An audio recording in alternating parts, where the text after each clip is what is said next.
ಜನಪ್ರತಿನಿಧಿಗಳೇ ಹೋರಾಟಕ್ಕೆ ಬನ್ನಿ, ಇಲ್ಲ ಶಾಸಕ ಸತೀಶ್ ಸೈಲ್ ಹಾಗೆ ರಾಜೀನಾಮೆ ಘೋಷಿಸಿ. ರವೀಂದ್ರ ನಾಯ್ಕ್.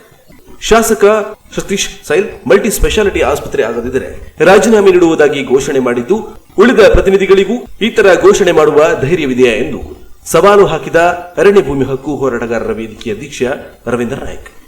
ಹೌದು, ಉತ್ತರ ಕನ್ನಡ ಜಿಲ್ಲೆಯ ಪ್ರತಿನಿಧಿಗಳು ಕೇವಲ ವೇದಿಕೆಯ ಮೇಲೆ ಅಥವಾ ಬಾಯಿ ಮಾತಿಗೆ ಹೇಳಿಕೆ ಮೂಲಕ ಹೋರಾಟಕ್ಕೆ ಬೆಂಬಲಿಸಿದರೆ ಸಾಲದು.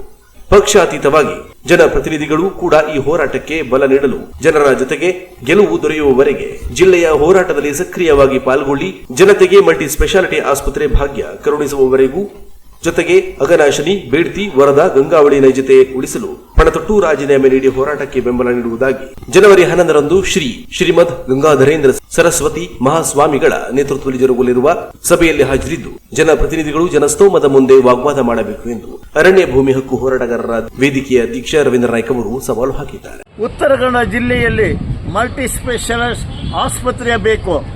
ಒಂದಾನೊಂದು ವೇಳೆ ಮುಂಬರುವ ಅಧಿವೇಶನದಲ್ಲಿ ಬಜೆಟ್ನಲ್ಲಿ ಈ ಯೋಜನೆಯನ್ನು ಜಾರಿಗೆ ತರಬೇಕಂತ ಹೇಳಿ ಕಾರವಾರದ ಶಾಸಕ ಆಗಿರುವ ಮಾನ್ಯ ಸತೀಶ್ ಸೈಲ್ ಅವರು ಆಗ್ರಹ ಮಾಡಿ ಸರ್ಕಾರಕ್ಕೆ ಒಂದು ಟಾರ್ಗೆಟ್ ಫಿಕ್ಸ್ ಮಾಡಿದ್ದಾರೆ. ಅದೇ ರೀತಿ ನಾನು ಕೇಳುವುದಂತ ಹೇಳಿದ್ರೆ, ಬೆಡ್ತಿ, ಅಘನಾಶಿನಿ, ವರದಾ ಮತ್ತು ಗಂಗಾವಳಿ ನದಿಗೆ ಜೋಡಣೆಗೆ ಸಂಬಂಧಪಟ್ಟಂತೆ ಯಾರು ಇದನ್ನು ವಿರೋಧ ಮಾಡ್ತಾರೆ, ಯಾವುದೇ ಹಂತದ ಜನಪ್ರತಿನಿಧಿಗಳಿದ್ದಾರೋ ಅವರೂ ಸಹಿತ ಜನವರಿ 11ರ ಸಮಾವೇಶದಲ್ಲಿ ಜನಸ್ತೋಮದ ಮುಂದೆ ಈ ಯೋಜನೆ ಕೇಂದ್ರ ಸರ್ಕಾರವು ರಾಜ್ಯ ಸರ್ಕಾರವು ಕೈ ಬಿಡಬೇಕು.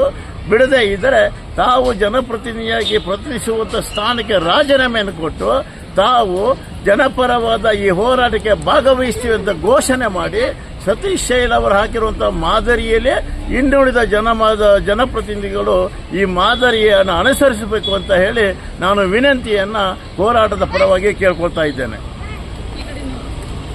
ಕಾರವಾರ ಶಾಸಕ ಸತೀಶ್ ಸೈಲ್ ಈಗಾಗಲೇ ಮುಂದಿನ ಬಜೆಟ್ನಲ್ಲಿ ಮಲ್ಟಿ ಸ್ಪೆಷಾಲಿಟಿ ಆಸ್ಪತ್ರೆಗೆ ಘೋಷಣೆಯಾಗುತ್ತಿದ್ದರೆ ರಾಜೀನಾಮೆ ಕೊಡುವುದಾಗಿ ಘೋಷಿಸಿದ್ದಾರೆ. ಇವರಂತೆಯೇ ಇನ್ನುಳಿದ ವಿವಿಧ ಹಂತದ ಜನಪ್ರತಿನಿಧಿಗಳು ಇದನ್ನೇ ಅನುಸರಿಸಲು ರವೀಂದ್ರ ನಾಯ್ಕ್ ಅವರು ಸವಾಲು ಹಾಕಿದ್ದಾರೆ.